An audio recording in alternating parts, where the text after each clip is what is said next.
Okay. So good evening. Welcome. As rector of the Scuola Normale Superiore, I am honored and proud to welcome one of the most relevant thinkers today, now professor in the Department of Comparative Literature. Department of Comparative Literature at the University of California in Berkeley. Judith Butler's academic journey is one characterized by brilliance and innovation. The author of more than 30 books has received myriad awards and honors and has taught philosophy at the most prestigious universities in the United States and in Europe.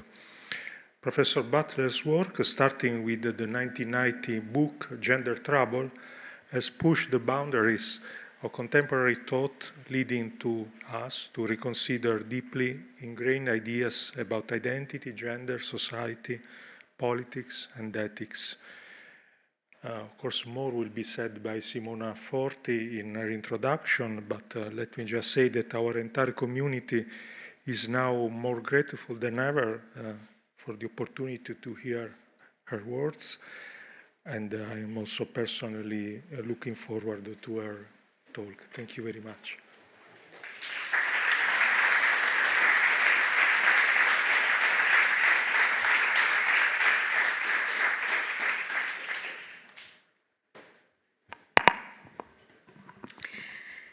Care studentesse, cari studenti, cari colleghi, cari colleghi, it's a distinct honor for me to welcome and say a few words to introduce Judith Butler, whose impact on the realms of philosophy, gender studies, and political theory is nothing short of profound.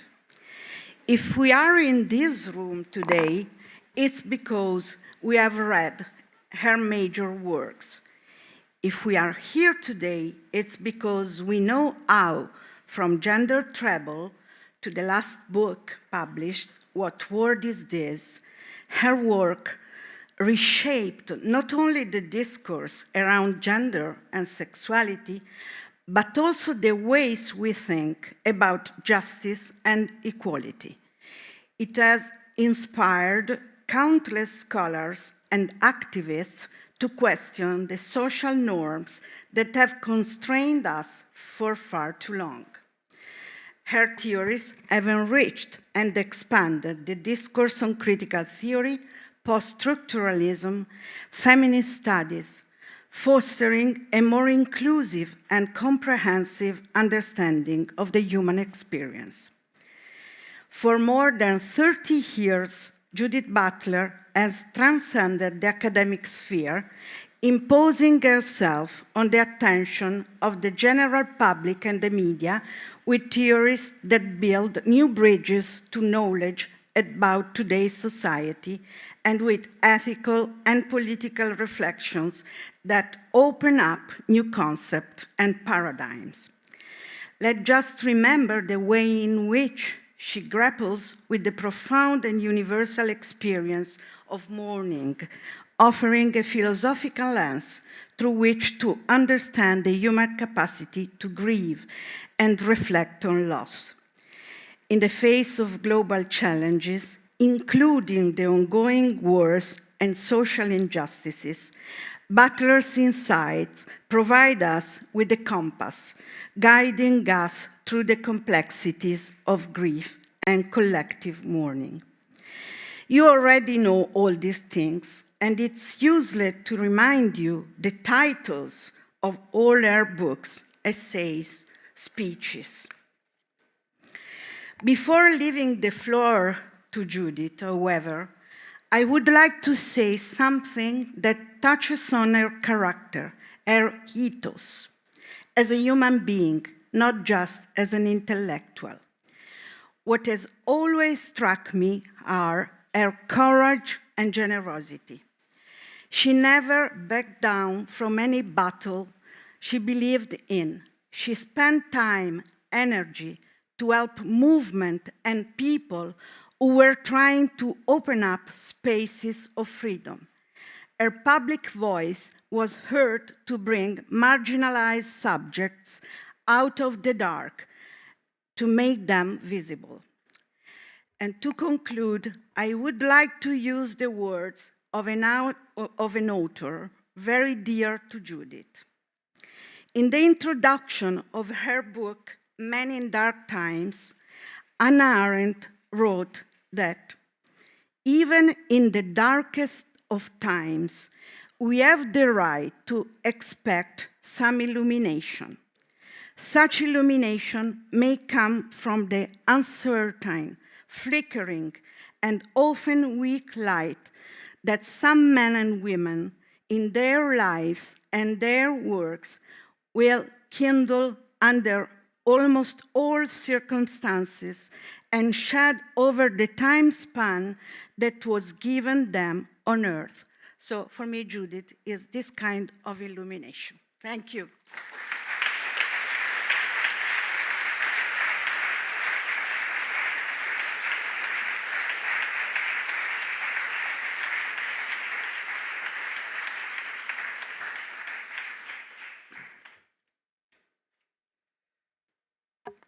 Well, thank you very much. I am very honored to be here.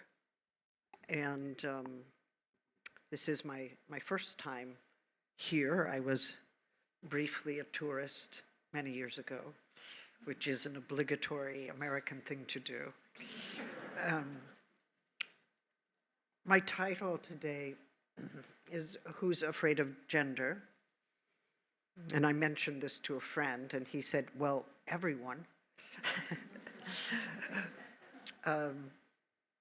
But I have a subtitle, which is Beyond Fear and Destruction. I want to thank Simona Forti for this kind invitation. I feel very honored to be here and to have this chance to be in conversation with you. I think you will see in the course of my remarks today how the first question, who's afraid of gender, leads to a set of aspirations seemingly impossible at the present time, that is, to live without the fear of destruction or the temptation to destroy. So let us start then with one set of fears that gather under the name the fear of gender. What, we may ask, is this gender that is so feared? And what is this fear that attaches itself to gender? When public debates engage the topic of gender, do they stop to ask what is meant by gender? Or is it a term that has become a focus of fears and anxieties that may or may not have to do with gender as we understand it? It was curious and disturbing to me to find that gender was something presented as a destructive power in various political public discourses. I never thought of gender as possessing a destructive power, so I had to reflect on what is it that's actually being feared when gender is said to be destructive. My hypothesis is that the term gender has attracted an array of anxieties and fears that emerge from several sources, including economic and ecological conditions. To see it this way is to say, in effect, that it is not actually gender that is truly frightening, but some other sense of what is happening to our world. And gender then serves as a substitute for a host of other fears. It would, I presume, be easier if I could simply defend that analysis, but there is a second problem. To the extent that gender does imply a way of thinking about our embodied lives, our sense of who we are, our sense of how the world is structured, it touches upon intimate zones of life, and so upon intimate fears as well. Although the anti-gender movement, sometimes called the anti-gender ideology movement, does not really study gender, it does hold many opinions about what gender is. And one set of beliefs can be found in several international forms. The first proposition from the anti-gender movement is that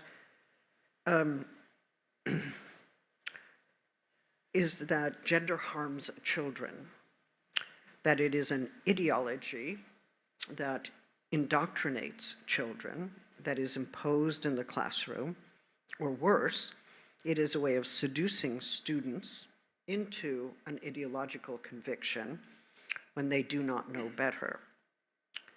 The second is that gender defies both a natural and a divine order, and erasing the specific character of masculine and feminine values, and contesting creationism. The second point assumes that a natural order corresponds with what is called science, although the natural order they have in mind is arguably 17th century.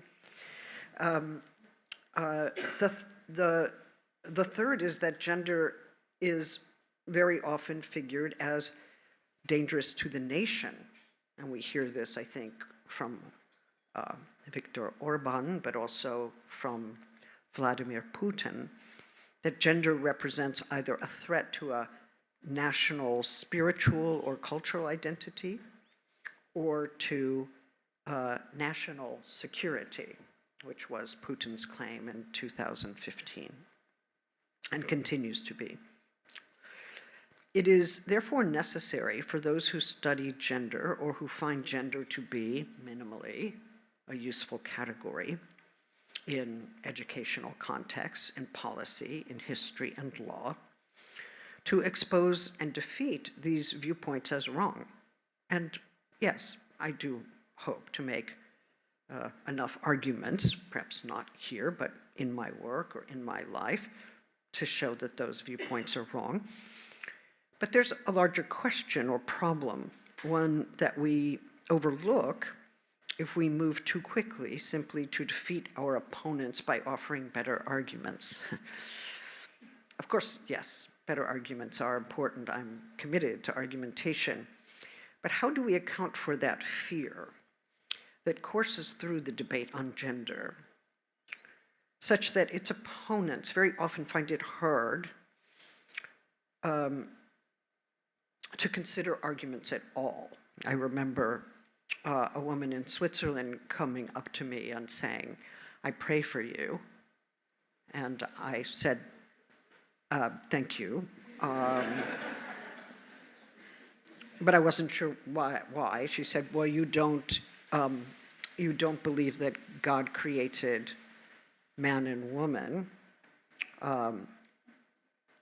And then she said, that was her first proposition. The second was, I deny nature, male and female in nature. And I said, is nature the same as God's creation? Yes. And I tried to say, is there diversity in nature? But she didn't want to hear that.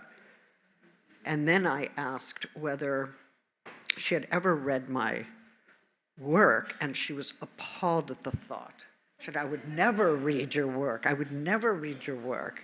I would never read anything on gender, because if it is demonically inspired or destructive of theology, then she would be contaminated by that, or fearful that she too would be seduced or indoctrinated by its apparently magnificent destructive power." Okay. So that was the end of that conversation. She said, "You don't read the Bible." I said, "Actually, I do." And she turned around and left.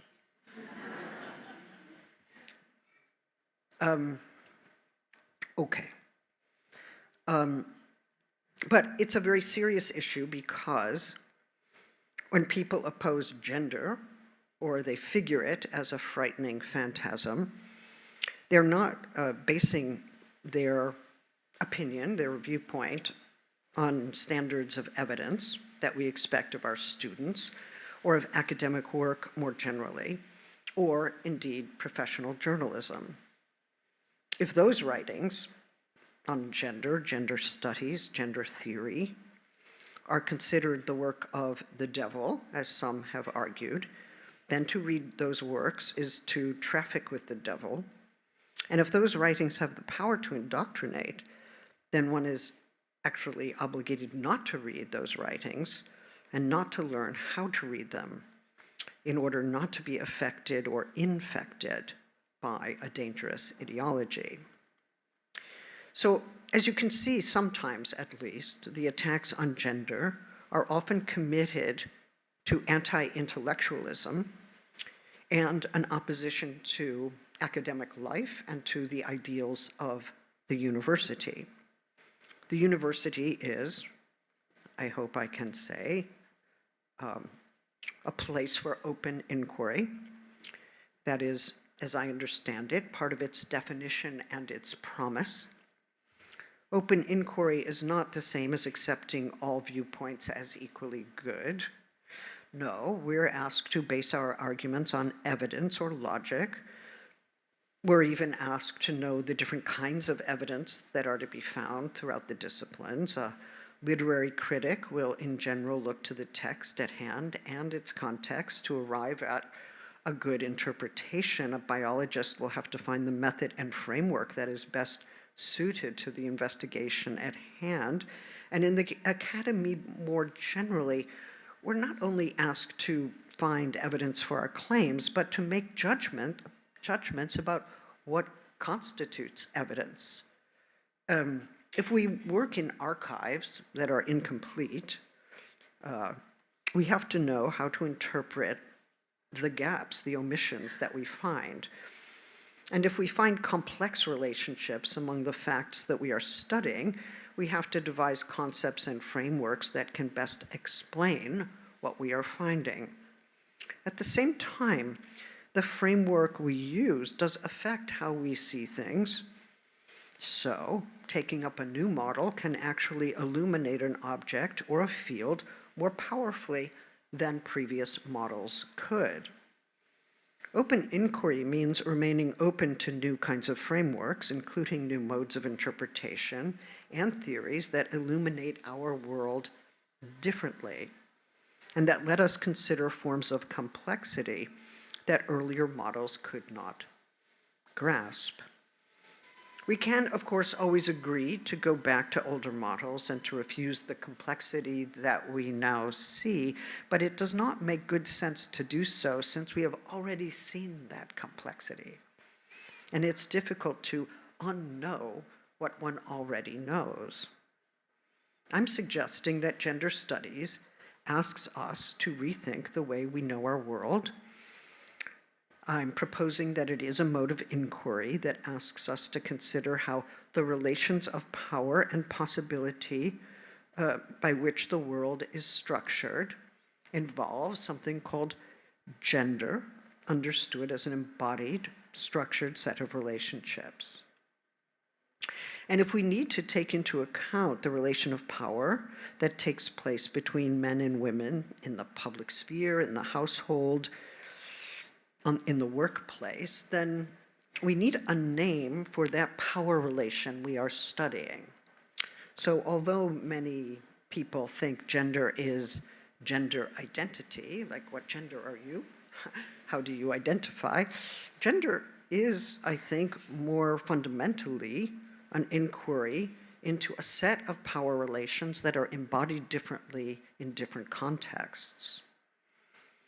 We also, I think, need a name for the very inquiry into those settled arrangements, modes of inequality and hierarchy, modes of kinship and family, that have come to define what we mean by public or by political, or virtue or health, many concepts that have been conventionally associated with masculinity. And if we ask whether another way of ordering society is possible, we're also asking about gender, because gender always has that normative dimension, what is possible to imagine. If gender is a way of understanding a dimension of power that orders society, a set of relations that variously order society, an order that changes in time and place, then it's not first and foremost an identity. An identity would have to be situated within those relations. It's a way of asking not only how are relations between men and women organized in society, but how do the very notions of men and women become settled categories with presumed meanings? If we ask whether a woman can undertake a certain form of work that has conventionally been undertaken by men, we're not only asking whether or not she has a certain capacity, we're also asking about the very definition of what a woman is or can be. In other words, the definition of women has to change to accommodate the recognition that she does, in fact, have that capacity, or that some women do. And when we find ourselves in an anxious moment, a moment marked by anxiety, asking ourselves whether it would be too masculine to do a certain activity or appear a certain way in public, then we become aware that under certain circumstances we can lose that sometimes firm sense of being masculine or feminine, or that we can appear to have lost it in the eyes of others, which means that these very terms, masculine and feminine, can be challenged. Many people order their lives or live according to an established gender order in order to make sure that that very sense of anxiety can stay quelled. But that anxiety tells us something important. I actually think it's a common anxiety. Someone says, oh, I can't possibly go out looking that way. What is happening in that moment? I cannot be seen in that way. I cannot learn that kind of skill or show that kind of vulnerability or show that kind of strength, right? I will lose some fundamental sense of who I am in the world and how I'm regarded, bound up with gender, and somehow those negotiations show that those boundaries can be trespassed and that there are some psychic and social consequences for trespassing them in that way. All of these quite intimate concerns and anxieties attest to the fact that the social order that is supposed to be natural and necessary, according to the anti-gender ideology movement, permits of challenges and deviations, that the social order itself can change, and that indeed, anthropologically considered, there are many such orders. Luckily, I would add, both men and women may find themselves less concerned with solidifying gender according to certain norms than they used to. And for some of them, it does not mean that they've ceased to be men or ceased to be women, but only that they've been living out the historical changes in the category itself. Gender changes through time, and by gender I do not mean only masculine or feminine, but the entire arrangement, including the exclusive condition. There can only be masculine and feminine and no other option. So the exclusive condition is part of this ordering. No other gendered life beyond that binary belongs to a certain arrangement of gender, a distinct set of historical formations that are thus impermanent and changeable. So gender is, again, not just gender identity, but rather an historically changing arrangement of a set of embodied social categories subject to normative power that have to be grasped as dynamic and relational. Okay, I've introduced this fear about losing one's gender. It's an odd sort of fear if we think about it. But we know people who say that they would rather die than appear in public in a certain way, or not have the face this way, or not have the body a certain way. Might be a temporary moment that they overcome, but it can be a seizing moment of anxiety. There's certainly people who'd say they'd rather die than engage in, say, gay or lesbian relationships, like something about who they are and how they understand themselves would be simply shattered. Well, some ways of appearing, some ways of living and loving are, for most of us, considered unthinkable or unlivable until maybe they're not, or maybe they're livable for others but not for me, which is a big step, which is the only step I ever ask people to make. But we do wonder what we can do or cannot do and what challenges would be made to this stable, more or less stable sense of who we are when we think about ourselves as gendered creatures. I would suggest that this specter of something that is unthinkable or unlivable, unacceptable, radically so, these specters live at the limits of thought and life. But for those who do live with this kind of fear, they understand that there are certain limits to the thinkable and to the livable for them. I think these are everyday fears. They often structure the conventions that govern everyday life. And on the one hand, masculine and feminine are generally considered fixed poles of experience, but their unfixity and their instability has to be managed all the time, right? The anti-gender movement, or the movement against gender ideology, is, I would suggest, full of fear and accords something called gender the power to efface and appropriate sex. That is, of course, a powerful claim. And you know it well from the Italian context and the declarations of Prime Minister Meloni.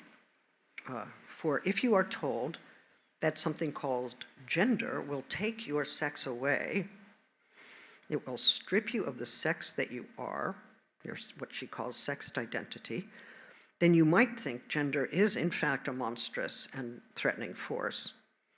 But if you are told that you're living in a specific historical arrangement of masculine and feminine, then you may become aware that this arrangement can change, but you would have no reason to fear that someone will come and take away your sexed identity.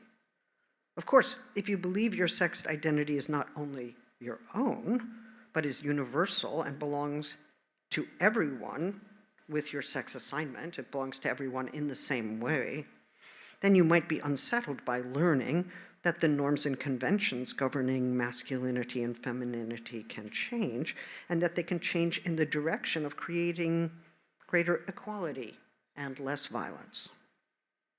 Now, if that historical change is bothersome to you, then you might find yourself clinging to the norms that suit you, but you still have lost nothing except perhaps the certitude, the surety that your sense of your sex is shared across all history and all places. In other words, you have lost only that sense that who you are is universally true for everyone who has received the same sex assignment. And if newer gender arrangements are more equal, produce greater equality, then it may be equality that you oppose, a sense that your proper place, your solid identity, depends upon a hierarchy, and that you'd rather have that hierarchy than lose that solidity.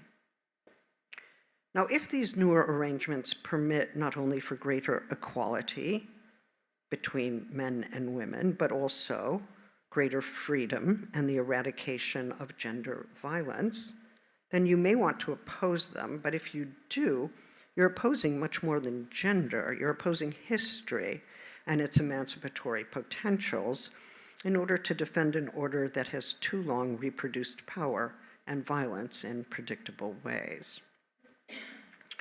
So I've started with examples such as these in order to arrive at a sense of the visceral fears that gender and sexuality can raise. But what I want to add now is that gender has come to stand for a great number of social and economic anxieties that are actually not about gender. And those fears, I would suggest, are congealed and displaced in the discourse on gender. They're heightened, of course, but the anxieties that gender orders produce are, I think, displaced onto other areas. When gender becomes a sign of danger, a dangerous thing, it can become the sign of many adjacent dangers. Gender has become a focal point for political mobilization on the right, associated with a range of issues, including possible harm done to children in its name, especially when it is conceived as a demonic ideology. What should be a debate, but which is not a debate, is heightened by a number of existing fears.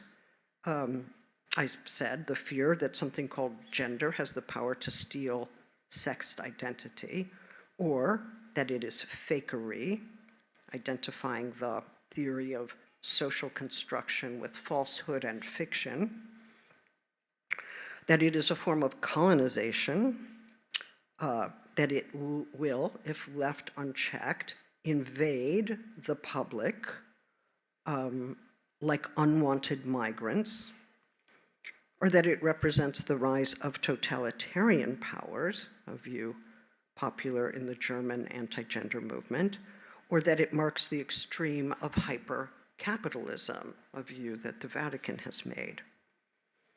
A wildly contradictory set of claims are made about what gender is and what dangers it poses. But in almost every case, I would suggest, gender is figured as a destructive power that must be stopped.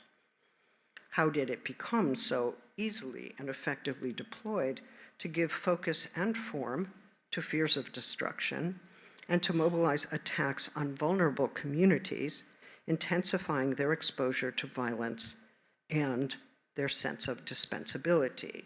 And here I include women, LGBTQIA communities, and others who live outside of normative gender. As you know, we live in times in which we see the earth being destroyed by powers that seek to maximize their profits and to expand state control. We also see the attack on women, gay, and lesbian people, trans people, and migrants, attacks which are focused on sexuality, gender, and race, all operating in various parts of the world to support authoritarian structures, if not neo-fascist passions and politics. And yet, in our analyses of such matters, we rarely feature such attacks as constitutive elements of the new fascism. So here I want to make three claims that I believe are important for making the link between what we might call a new fascism and the attacks on gender. The first is simply that fascist passions are intensified and accelerated by attacks on women, LGBTQIA+ people, migrants, what in the US we call Black and brown people, and the poor. Secondly, these attacks appeal to the fear of destruction with which many people are already living, not only workers striking today, who fear the loss of their jobs and the stability of their lives, but people forced into migration by ongoing climate catastrophe or war. And thirdly, these attacks, whether they take the form of physical attacks, murder, or legal disenfranchisement, also redirect the fear of destruction. If it's gender or migration that are identified by the right as causes of destruction, then they become the targets of destruction. If a nation can get rid of them or hold them in states of indefinite subordination or detention, then then apparently the fear of destruction can come to an end. Or at least that is one of the false promises of what I would tentatively call fascism, and I will return to this. Perhaps, in fact, it's not a promise at all, but a phantasmatic structure, collective in nature and lethal in its effects. So gender is one of the vectors through which fascist passions are stoked and circulated, the kinds of passions that support increasingly authoritarian regimes, that justify their wars and their acts of destruction by appearing as if they are putting an end to what threatens society. They are destroying what threatens society. They are destroying destruction. Hard to do that without putting more destruction in the world. If gender has become a phantasm, we have to think about how this phantasm is constructed and articulated, and what we need to do in order to deflate and defeat the destructive power it wields.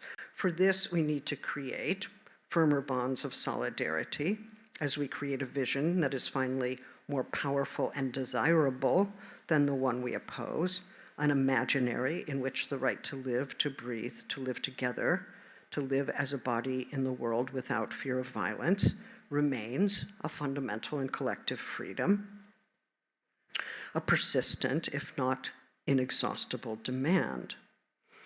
My wager is that the best way to make the case for freedom is to embody that freedom collectively in ways that make freedom into the condition and object of political desire.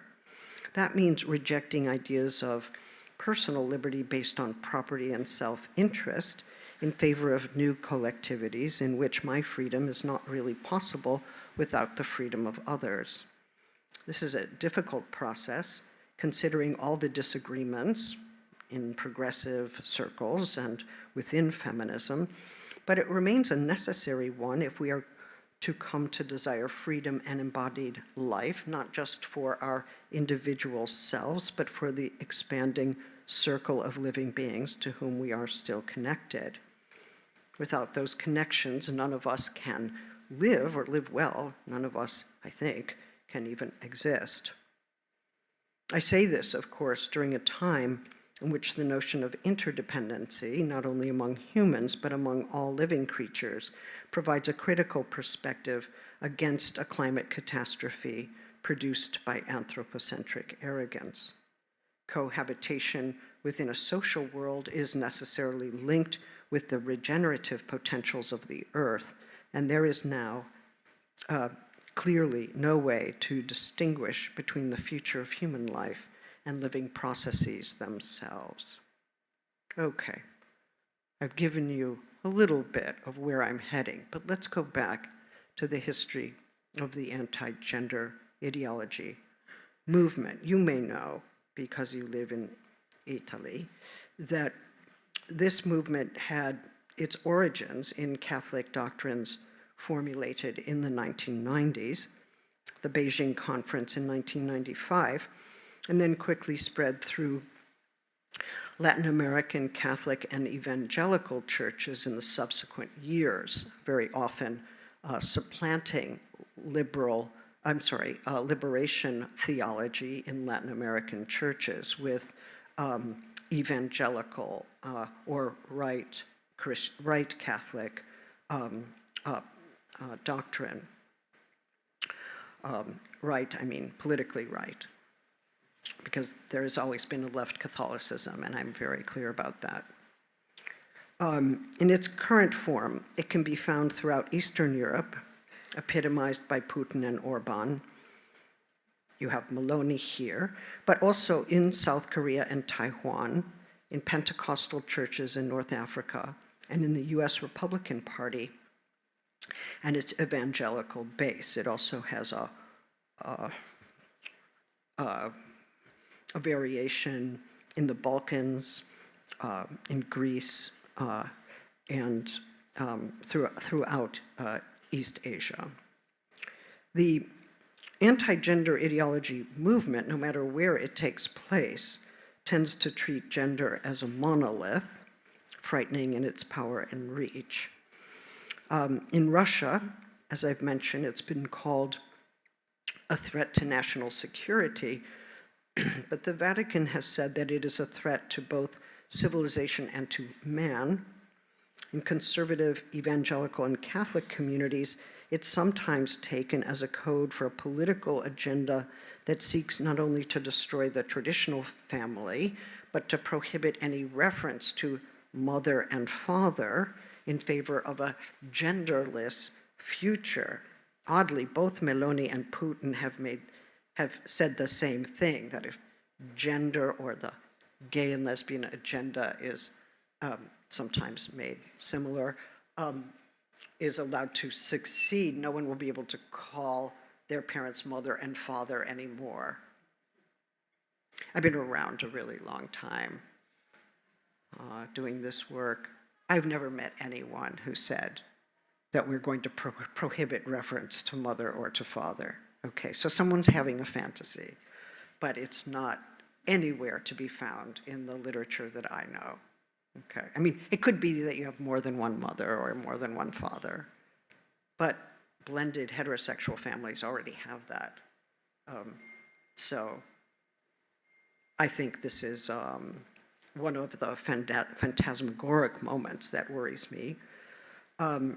In recent US campaigns to keep gender out of the classroom, gender is treated as a code for pedophilia, which is, of course, absolutely terrifying for parents, or for a seductive or indoctrinating pedagogy.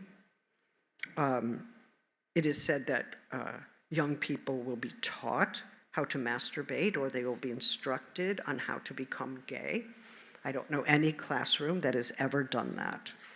Okay, but this is, again, a kind of terrifying fantasy, right? I mean, if you were to tell me my young child would be subject to pedophilia in the classroom, I would be absolutely enraged. I'd go in there and ask for the person to be relieved of their job or put in prison or whatever. I mean, few things could incite and frighten me more. But what if that's not what's happening at all? What if there's a minor version of open inquiry taking place? Like, okay, what do we think about gender? Who wants to be, I mean, how do we think about boys and girls in the classroom? Do girls know how to do mathematics? Why are there not more women in science? A question one might ask right here, right? In any case, in Bolsonaro's Brazil, the claim was made that if heterosexuality was no longer normative, that is to say obligatory, a taboo would be lifted that would release a flood of sexual perversities, including bestiality and pedophilia. So to become gay or lesbian is the same horror as being a pedophile or engaging, I guess, in bestiality. But this string of associations, it takes place very quickly. And you can imagine the fear that is escalated through associations of that kind. And what worries me most is that this argument conveniently forgets the long-standing and hideous history of the sexual abuse of children by religious authorities, priests especially, who have been exonerated or protected for their abuse, reports of which continue to accumulate daily. We might conjecture that the projection of child abuse onto those who teach sex education or provide trans health care for young people may well be but one example of how the phantasm of gender works, how that projection displaces one set of sexual crimes into an attribution that others are committing it or will commit that crime. So I'm suggesting that gender is a term, an image, an idea, a phantasmatic formation that circulates and intensifies, collects and escalates multiple fears of destruction circulating in our time. And as I've said, there are many reasons to fear destruction: climate destruction, forced migration, lives imperiled and lost in ongoing wars. There are also neoliberal economies that are depriving people of basic social services they need to live and thrive. And there's systemic racism that takes the lives of many through slow and quick forms of violence. On the right, the list tends to be different: challenges to patriarchal power and social structures in the state, civil society and kinship, migration that challenges traditional ideas of the nation, or white supremacy, or Christian nationalism. The list can go on, and it does vary depending on the location, but no list can explain how fears of destruction are exploited by various movements, institutions, and states, and how gender, or the teaching about critical race theory, or colonial histories are blamed for the acute sense of feeling imperiled that many people do feel. For gender to be identified as a threat to life, civilization, society, the nation, and the like, it has to gather up such a wide range of fears and anxieties. It has to package them into a single bundle and subsume them under a single name. This is a rhetorical accomplishment by the right. But as Freud taught us about dreams, whatever is happening in phantasms such as these involves the condensation of a number of elements and a displacement from what does not want to be seen or named. Circulating this phantasm is also a way for existing powers, and here I would include states, churches, political movements, and their interconnected status in some cases, to frighten people to come back into their ranks, to accept censorship and authority, and to externalize their fear and hatred onto already vulnerable communities.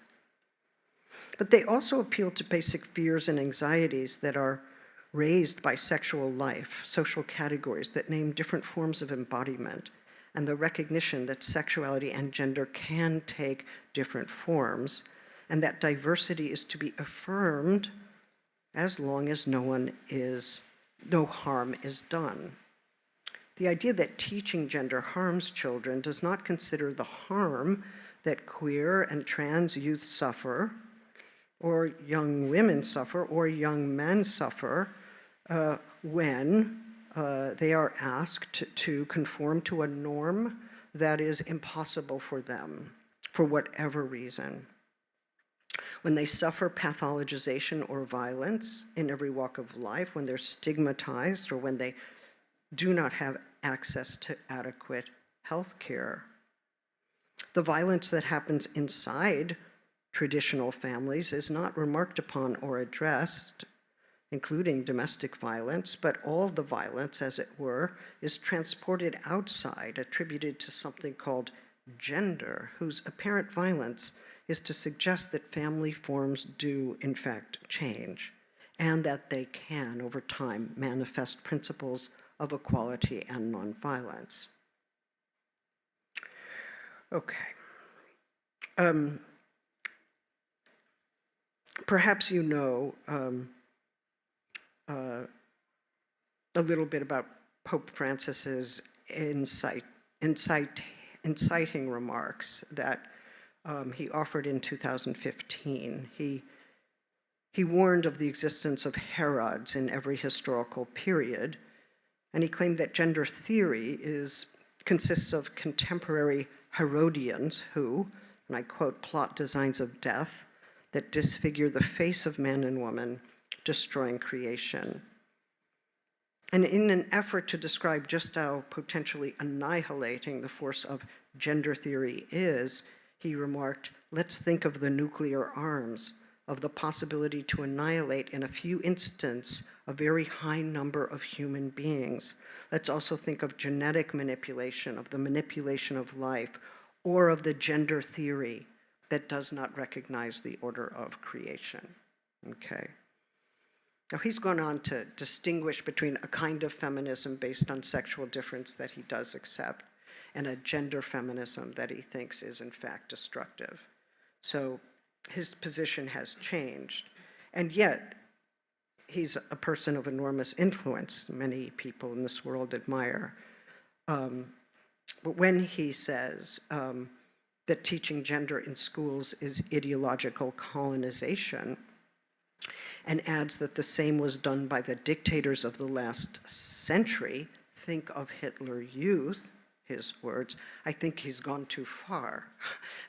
We have to ask whether something profoundly inhumane is being done to people who actually need and require a more expansive notion of gender in order to live and to live well.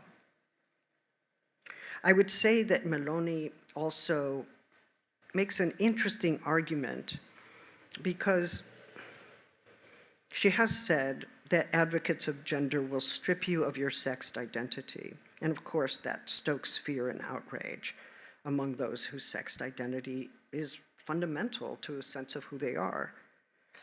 But one of the propositions of her argument is that sexed identity is fundamental and valuable, and that it would be wrong if anyone tried to take that away.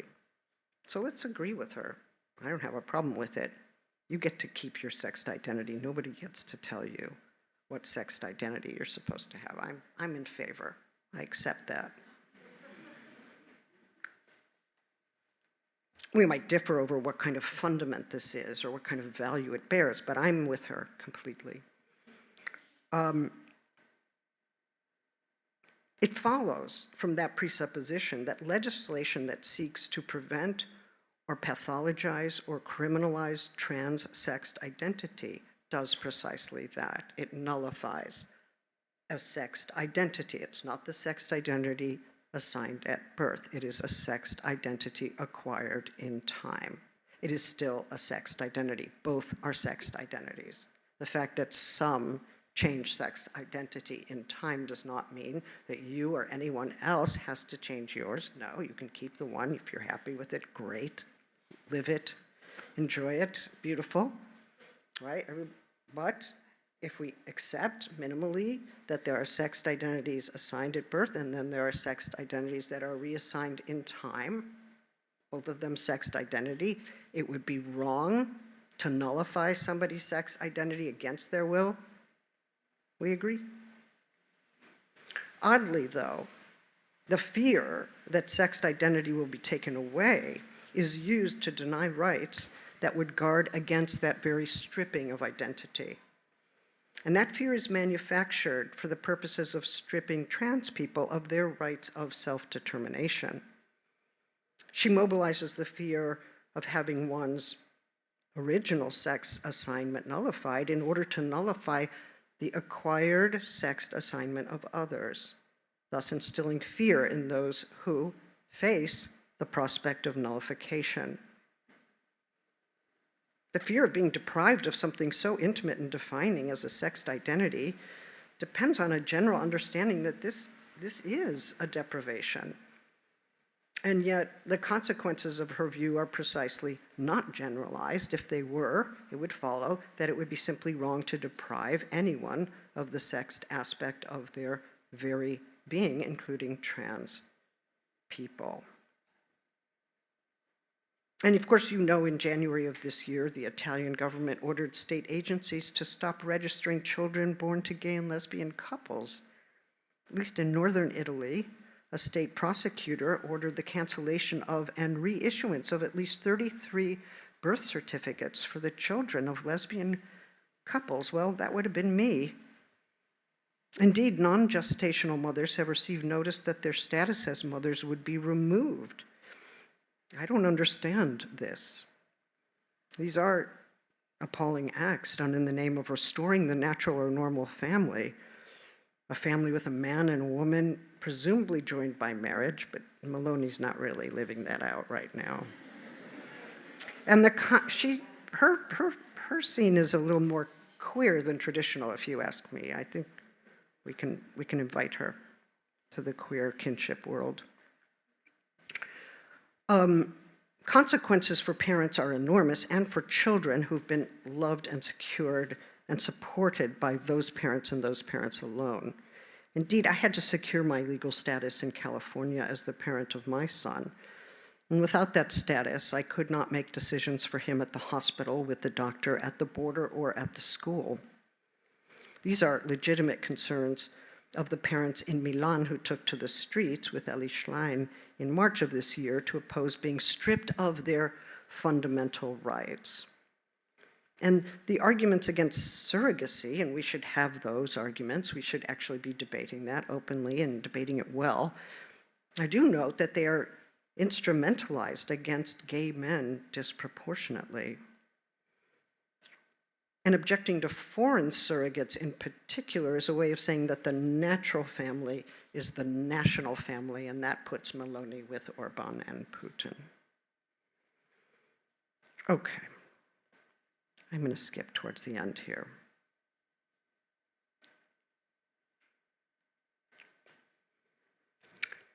At least for some, the only way to counter the destructive force that is said to be gender is to restore patriarchy, for only patriarchal order puts a stop to destruction and disorientation.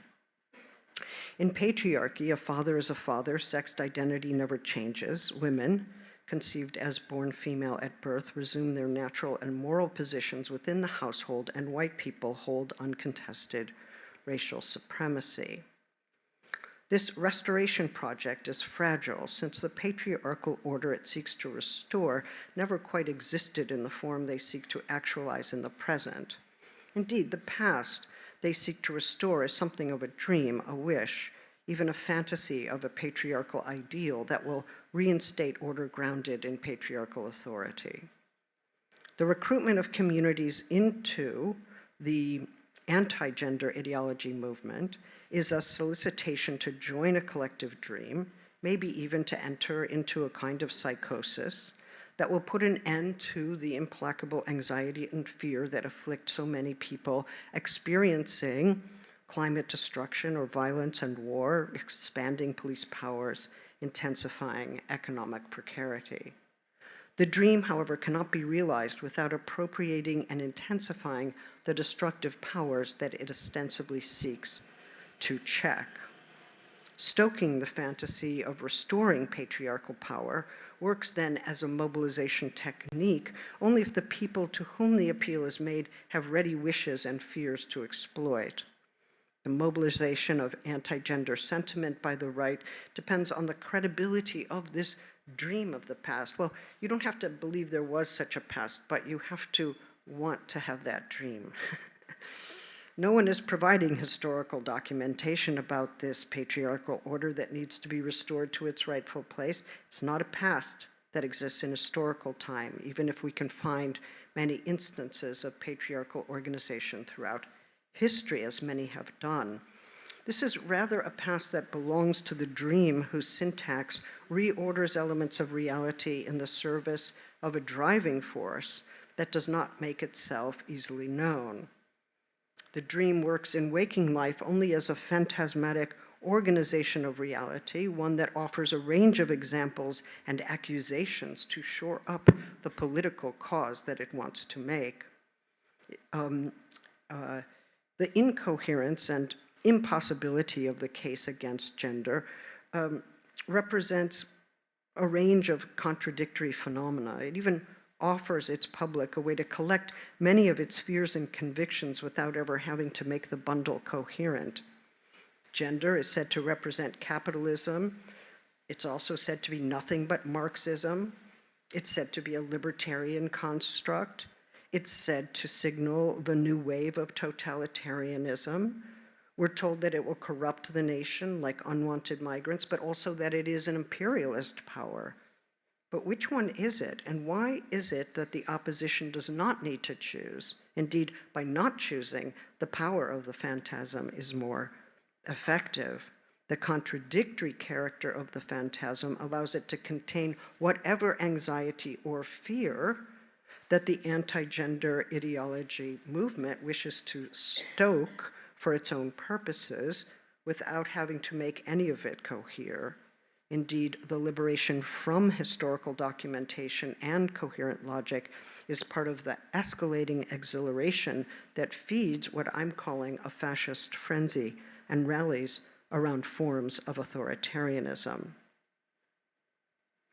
The anti-gender agenda is buoyed by the excitement of depriving lives of what they require to live, including fundamental and intimate freedoms and access to those legal, medical, and educational resources that make life livable.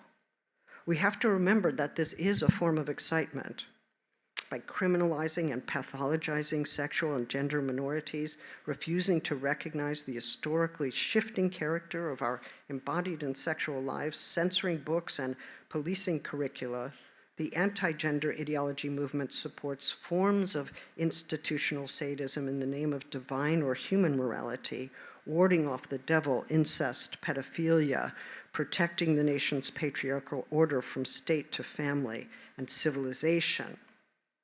Remarkable and disturbing is the way that this moral campaign relishes experimenting with various ways of denying the very existence of others, stripping them of rights, denying their reality, restricting basic freedoms, engaging in shameless forms of racial hatred, controlling, variously demeaning, caricaturing, pathologizing, and criminalizing those lives.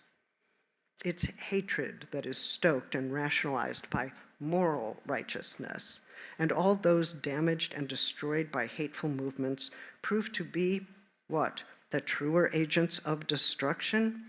This projection and reversal secures the phantasmatic scene that is called gender, and it leaves us with an urgent question: who is out to destroy whom? And how do forms of shared and escalating moral sadism pass themselves off as a virtuous order? Now, those targets include trans people, including trans youth seeking legal and social recognition and health care, anyone seeking reproductive health care whose manifest priority is not to consecrate the heteronormative family, and that includes anyone seeking an abortion and many seeking birth control. All those struggling for equal wages, all those working to pass and conserve laws opposed to discrimination, harassment, and rape. It includes lesbian, gay, bisexual people who want legal protections, and it includes those struggling to exercise freedom of expression and movement without fear of violence, punishment, or imprisonment. Those who are teaching sex education to make sure young people understand sexual life and sexual ethics, right? What is consent, which is at the center of sex education, are understood as overriding the consent of children or imposing on them in some way. The opposition to gender as a demonic social construct culminates in policies that seek to deprive people of their legal and social rights. That is, to exist within the terms that they have rightfully established for themselves. The attack is thus against their autonomy, their equality, and their lives. So my suggestion then is that fascist passions or political trends, which is not the same as a fascist regime or a fascist state, but fascist passions or political trends are those that seek to strip people of the basic rights they require in order to live, right? When we see right-stripping activity, we see a fascist operation at work. And when this is done without regard for their probable demise, those who have been stripped of rights, it becomes an effective or indirect way of annihilating those lives. Authoritarianism, on the other hand, is usually understood as a form of state power, and yet authoritarian personalities flourish within elected positions, stoking fascist passions where the fear of destruction converts into a moral alibi to destroy other people's lives, including those who belong to vulnerable communities. In the end, it may not be arguments that will address the fear of destruction that motivates the anti-gender ideology movement, the fear that it exploits, escalates, and redirects. There's hardly an instance of the movement that does not claim to be saving children from harm. The movement finds, stokes, and organizes that particular fear wherever it can. Nothing could be more personal and singular than the fear for one's bodily safety or that of one's children or of those who are most proximate. Most painful is the fear of being injured, killed, pathologized, or incarcerated on the part of trans kids who are being hurt, harmed by this movement that claims to be saving the children. Equally painful is the fear that women feel on the street as they seek simply to live their lives and move freely without fear. To realize how many women and LGBTQIA+ people are seized with fear on the street, in the workplace, or in their homes is to know how pervasive and corrosive that fear can be. But this movement is not interested in ameliorating their fear. The anti-gender ideology movement is escalating their fear as it escalates the fear of a general public of them. But what if political movements were forged from all those who fear discrimination and violence in public and private spaces, who demand to live and love freely without fear of violence? Perhaps then the fear of destruction could be identified in a way that shows how its fascist exploitation only brings more destruction into the world. When fear runs through a population, when hatred is incited over a concept or an idea such as gender, and gender is said to wield the power of total destruction, then the tools we need to understand, deflate, and oppose such a movement have to be drawn from the media with the power to occupy and deflate the phantasm. They have to be working in the service of another way of imagining alliance.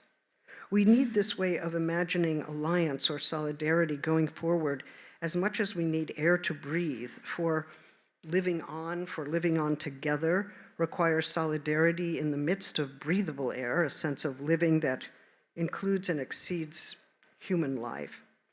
If something or someone seeks to take away what we need to live, we begin to fight for survival, but fighting alone never gets anyone very far.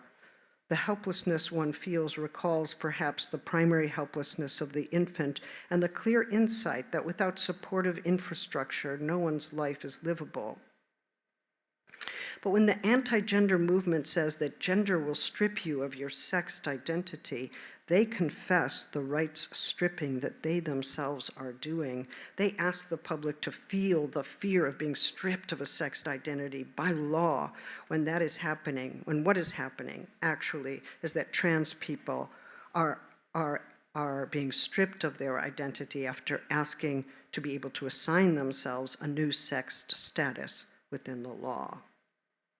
In fact, the right to self-determination takes no one else's rights away. And yet if this freedom of self-definition is allowed, it is said, the gender ideologues will strip everyone else of their sex assignment. Well, self-assignment, understood as a form of freedom, but also necessity, is thus twisted into a rights-stripping activity in order to justify a rights-stripping activity. Similarly, queer families do not negate heterosexual ones. They only dispute the inevitability and superiority of the heteronormative family form. Those who defend the family are simply being asked to accept a world in which families take various forms and to see that they're living in only one such form. Maybe it's the one that works for you. Maybe it's beautiful. You can have it. It doesn't have to be everyone's. This is not a future world we're talking about. It's actually this world, the one in which we actually live.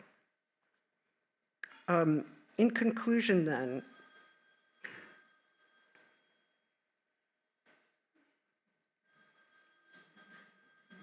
not my, is it me? It used to be my mother. She would call. She would, okay. It's fine.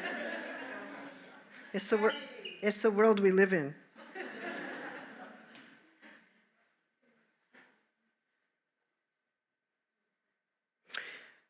Finally, then, the only way out of this bind is to ally the struggle for gender freedoms and rights with the critique of capitalism, to formulate the freedoms for which we struggle as collective ones, and to let gender become a dynamic and indispensable part of a struggle for a social and economic world that eliminates precarity, provides healthcare, shelter, minimum wage, Italy, education, and food across all regions.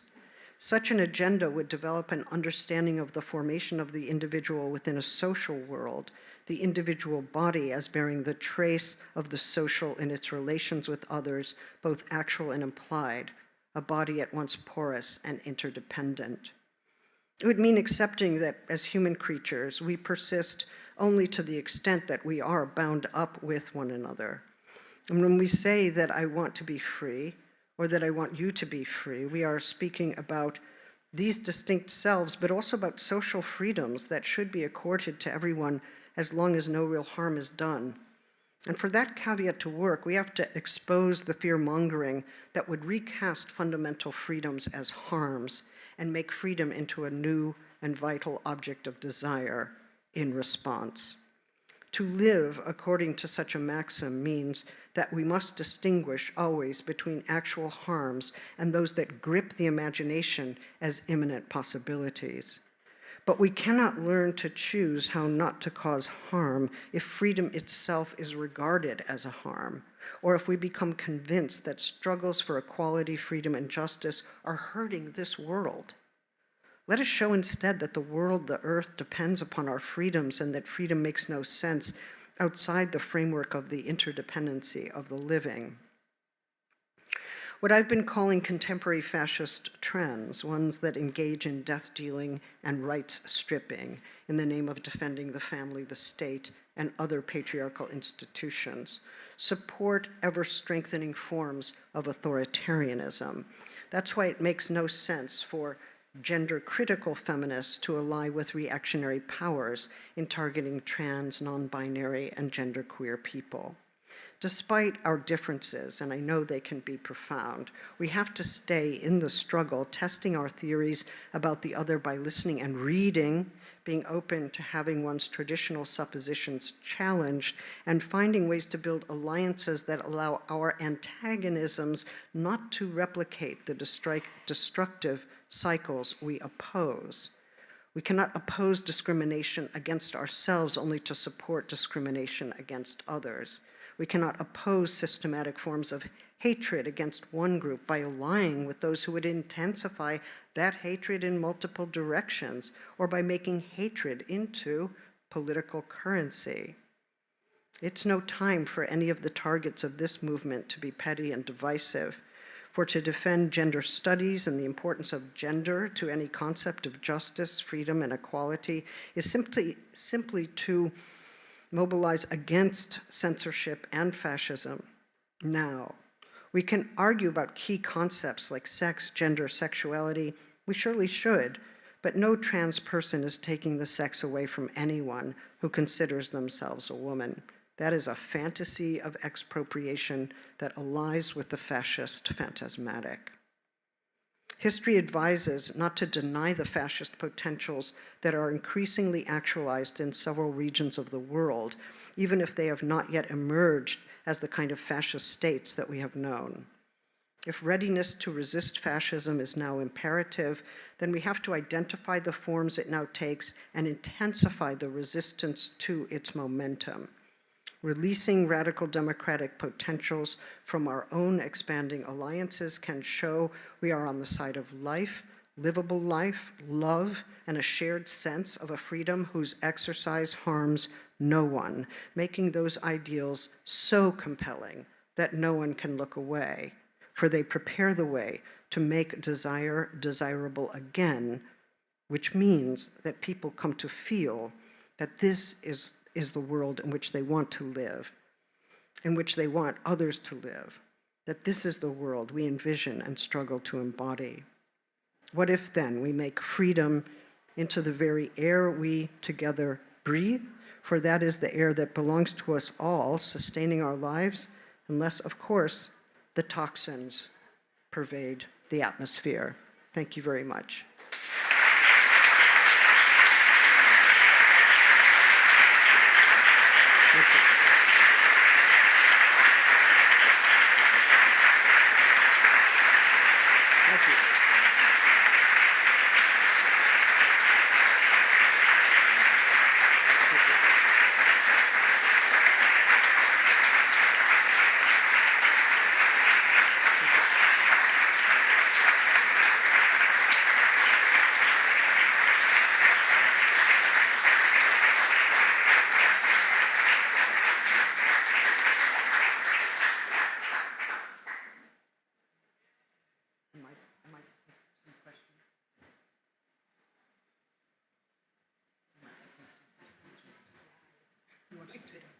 Oh, do it.